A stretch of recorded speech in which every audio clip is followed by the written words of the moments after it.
నేను గ్యాస్ట్రెంట్రాలజీ విభాగాధిపతిని. జీర్ణకోశానికి సంబంధించి మీకు కొన్ని విషయాలు చెప్తాను.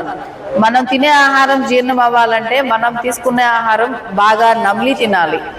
పరిశుభ్రమైన ఆహారం అప్పటికప్పుడు వేడిగా ఫ్రెష్గా చేసింది తినాలి. కాయలు ఎక్కువ తినడం, తాగడానికి ద్రవ పదార్థాలు బాగా తీసుకోవాలి. మన ఒంటికి రోజుకి 2.5 నుంచి 3 లీటర్ల దాకా ద్రవ పదార్థం తీసుకోవాలి. తాగేది తక్కువ తీసుకుంటే ఒంటెలు తక్కువ నడుస్తాయి, కిడ్నీలు దెబ్బతింటాయి, బీపీ కూడా డౌన్ అవుతుంది. అందుకనే తాగడానికి సరిపోయినన్ని నీళ్లు, మజ్జిగ, పాలు, జావా, జ్యూస్ లాంటి మంచినీళ్లు తీసుకోవాలి. ఆహారంలో పరిశుభ్రంగా ఉన్నది, అప్పటికప్పుడు చేసింది, వేడిగా ఉన్నది తీసుకోవాలి. ఫ్రిడ్జ్లో నిల్వ పెట్టిన ఆహారాలు తీసుకుంటే దానివల్ల వాంతులు, విరోచనాలు అవ్వడం, మళ్ళీ ఇబ్బందులై హాస్పిటల్కి రావాల్సిన అవసరం వస్తుంది. తీసుకునే ఆహారం అలానే మన ఆరోగ్యం గురించి కూడా ఆలోచించాలి. ప్రస్తుతం ఇవాళ నేను ఇక్కడికి వచ్చింది ఎందుకంటే రేపు 28వ తారీఖున వరల్డ్ హెపటైటిస్ డే. అంటే హెపటైటిస్ వైరస్, మీకు HIV వైరస్ ఎంత ప్రాణాంతకమో తెలుసు కాబట్టి అలానే హెపటైటిస్ B వైరస్ వల్ల కూడా ప్రాణాంతకం వస్తుంది, హెపటైటిస్ C వైరస్ వల్ల వస్తుంది. ఇవి లివర్ జబ్బు కాజ్ చేయడమే కాకుండా లివర్ క్యాన్సర్ కూడా వస్తుంది, దానివల్ల చనిపోయే అవకాశం ఉంటుంది. లివర్ జబ్బు మీకు మామూలుగా మందు తాగిన వాళ్ళకి లివర్ జబ్బు వస్తుంది, మీరు అందరు చూసే ఉంటారు. పొట్ట బాగా పొంగిపోయి కాళ్ళ వాపులు, రక్తపు వాంతులు, విరోచనాలు, వాటితో చనిపోయే వాళ్ళు, తాగి ఉన్న వాళ్ళని మీరు చూసే ఉంటారు. మీ బంధువుల్లో కానీ హాస్పిటల్లో కానీ ఎక్కడైనా కానీ లివర్ జబ్బు వచ్చింది అన్నది.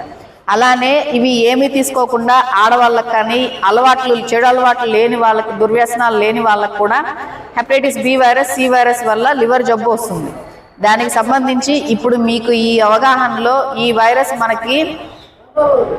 వైరస్లు ఈ 3 రకాలు ఉన్నాయి, B, C, D అనేవి. ఇవి 3 రక్తం ద్వారా మనకంటే ఎక్కేది బ్లడ్ బ్యాంక్ నుంచి తీసుకొచ్చిన రక్తం కానీ రక్తపు పార్ట్స్ ఉంటాయి. ప్లాస్మా అని, ప్లేట్లెట్స్ అని, కోయాగులేషన్ ఫ్యాక్టర్స్ అని అన్ని డిఫరెంట్ ఇస్తూ ఉంటారు. అంటే బ్లడ్కి సంబంధించిన పదార్థాలు వేరే ఉన్నాయి. బ్లడ్ బ్యాంక్ నుంచి మనం తెచ్చి పేషెంట్కి అవసరమైనప్పుడు ఎక్కిస్తాము.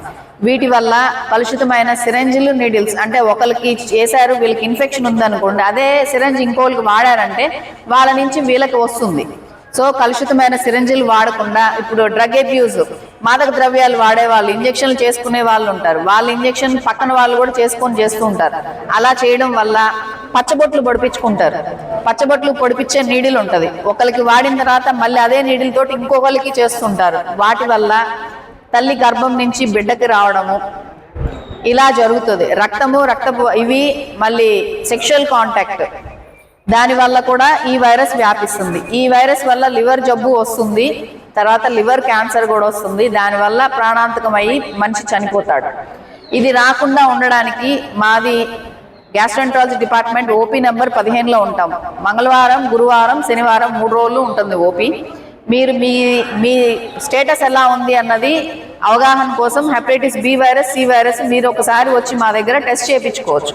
అది ఫ్రీగా జరుగుతుంది. మీ బాడీలో వైరస్ ఇన్ఫెక్షన్ ఉందా లేదా అన్నది అది చేయించుకొని, ఒకవేళ వైరస్ ఇన్ఫెక్షన్ ఉంటే గనక మేము దానికి సంబంధించిన రక్త పరీక్షలు కొన్ని చేసుకొని, మాకు 14Cలో NVHCP అంటే national viral hepatitis control programme అనేది ఉంది. ఈ వైరస్ వచ్చిన వాళ్ళని కంట్రోల్ చేయడానికి అని. వ్యాధి రావడం కంటే రాకుండా టీకా వేయించుకోవడం మంచిది.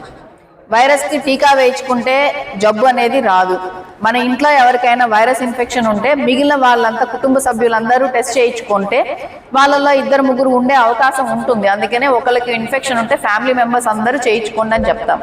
లేకపోతే అందరూ టీకాలు తీసుకోమని చెప్తాం. టీకా అయితే ఒక టీకా ఖరీదు 10 రూపాయల నుంచి 50 రూపాయలు అవుతుంది. 50 రూపాయలతో అంటే 3 సార్లు చేయించుకుంటే 150-200 రూపాయలతోటి టీకాలు అన్నీ పూర్తిగా అయిపోతాయి. ఈ వైరస్ నుంచి మనం ప్రొటెక్ట్ చేసుకోవచ్చు. అదే చేయించుకోకపోతే దానికి 1000 నుంచి లక్షల దాకా ట్రీట్మెంట్ తీసుకోవాల్సి వస్తుంది. ఈ లివర్ జబ్బు వచ్చిన వాళ్ళకి లివర్ మార్పిడి అనేది ఉంది. ఇప్పుడు అవయవదానంలో లివర్ జబ్బు దానికి కూడా లివర్ మారుస్తూ ఉన్నారు. ఒక అవయవదానంలో తీసుకున్న లివర్ మార్పిడి చేయించుకోవడానికి 25 లక్షల నుంచి 30 లక్షలు అవుతుంది. ఆ వైరస్ వల్ల వచ్చిన లివర్ జబ్బుకి ట్రీట్మెంట్కి గవర్నమెంట్ హాస్పిటల్కి వెళ్ళినా, ఎక్కడ వెళ్ళినా కానీ వేలల్లో, లక్షల్లో ఖరీదు అవుతుంది. ఒక చిన్న టీకా తీసుకొని ఒక 200 రూపాయలతోటి మనం హాని లేకుండా ప్రొటెక్ట్ చేసుకోవచ్చు. మీ ఒంట్లో వైరస్ ఉంది లేదు అన్నది టెస్ట్ చేయించుకోవడానికి 15వ నెంబర్ OPకి వస్తే ఆ వైరస్ టెస్ట్ ఉచితంగా చేస్తాము, లేకపోతే టీకా ఇస్తాము. మీరందరూ ఈ అవకాశాన్ని సద్వినియోగం చేసుకొని ఓపీకి వచ్చి మీ స్టేటస్ అది చెక్ చేయించుకొని చూసుకొని మీ కుటుంబ సభ్యులు ఎవరికైనా వైరస్ ఇన్ఫెక్షన్ ఉంటే తీసుకొస్తే దానికి సంబంధించి మళ్ళీ ట్రీట్మెంట్ కూడా గవర్నమెంట్ హాస్పిటల్లో ఫ్రీగా అవుతుంది. దానికి లైఫ్ లాంగ్ ట్రీట్మెంట్ బి వైరస్కి ఇస్తారు. సి వైరస్కి మాత్రం ఇన్ని రోజులనే ఉంటుంది. ఆ రోజులు ట్రీట్మెంట్ ఇచ్చాక మళ్ళీ వైరస్ చెక్ చేసి అన్డిటెక్టబుల్ ఉంటే మీకైతే లేదు, ప్రస్తుతం బాగానే ఉందని సంవత్సరం వచ్చి మాకు కనపడండి అని చెప్తాము. ఈ అవకాశాన్ని అందరూ వినియోగించుకొని మీరందరూ వచ్చి మీ స్టేటస్ అది చూసుకొని ఎవరైనా ఇన్ఫెక్టెడ్ ఉన్న వాళ్ళు దానికి సంబంధించిన టెస్ట్ చేయించుకొని ట్రీట్మెంట్ తీసుకుంటారు. అలానే జీర్ణకోశానికి సంబంధించిన సమస్యలు ఏమైనా ఉన్నాయి, మింగడానికి కష్టంగా ఉంది, తిన్న ఆహారం దిగట్లేదు, రక్తపు వాంతులు అవుతున్నాయి, రక్తహీనతకి వెళ్తున్నారు, మోషన్స్ అవుతున్నాయి, పొట్టలో నొప్పి వస్తుంది, పొట్టలో నీరు చేరింది, కాలేయం సమస్య, లివర్ సమస్య ప్రాబ్లం ఏమైనా ఉన్నా, ప్యాంక్రియాస్కి సంబంధించి మందు తాగడం వల్ల కానీ ఏదైనా జబ్బుల వల్ల, జీర్ణక్రియ తిన్న దగ్గర నుంచి బయటకు వెళ్లే వరకు వాటిల్లో ఎక్కడ ఏ సమస్య ఉన్నా కానీ మీరు 15వ నెంబర్ ఓపీకి వస్తే మీ సమస్యలు తీర్చడం, అవసరమైన టెస్టులు చేసి ట్రీట్మెంట్ ఇవ్వడం జరుగుతుంది. నమస్తే అండి. అంత అద్భుతంగా చదువుతున్నారు మేడం. పేరే కవిత, కవిత్వం చెప్పినట్టు అద్భుతంగా చక్కగా మాట్లాడారు. వాళ్ళ డిపార్ట్మెంట్ జరిగేవన్నీ చెప్పారు. హెపటైటిస్ బి గురించి, సి గురించి మంచిగా మిమ్మల్ని అవేర్నెస్ క్రియేట్ చేశారు. ఈ అవగాహనతో ఉండండి. వీళ్ళ ఓపీ 15వ నెంబరు, ఆ రోజు మంగళ, గురు, శుక్రవారం మేడం అక్కడే ఉంటారు. మీకు లోపల గొట్టమే చూడటానికి కూడా వాళ్ళు చేసి పెడతారు. వాళ్ళ డిపార్ట్మెంట్ పెద్ద డిపార్ట్మెంట్ కాబట్టి ఈ సర్వీసెస్ యూజ్ చేసుకోండి. మీరు భోజనానికి వెళ్ళే లోపు మీకు అరటి పండ్లు ఇస్తాను, తీసుకొని వెళ్ళండి. ఈ ఆసుపత్రిని మంచిగా చూసుకునే బాధ్యత మీ భుజ స్కంధాల మీద ఉంది. మహిళా మండలి ఎక్కువ వాడుకుంటారు హాస్పిటల్. మీరు ఎక్కడొచ్చినా ఇది మీ ఆసుపత్రి గుర్తుపెట్టుకోండి. మీరు ఎక్కడికి వెళ్ళొద్దు, మీ జేబులు ఖాళీ చేసుకోవద్దు. మీ పిల్లలు, మీ పిల్లలకైతే మంగళసూత్రాలు లేకపోతే ఏదో మంచి వస్తువులు చేయించుకోవచ్చు, బంగారు నగలు చేయించుకోవచ్చు, ఇల్లు కట్టుకోవచ్చు. ఎందుకని మీ జేబులో ఉన్న సేవింగ్స్ పాడైపోవు. ఇక్కడ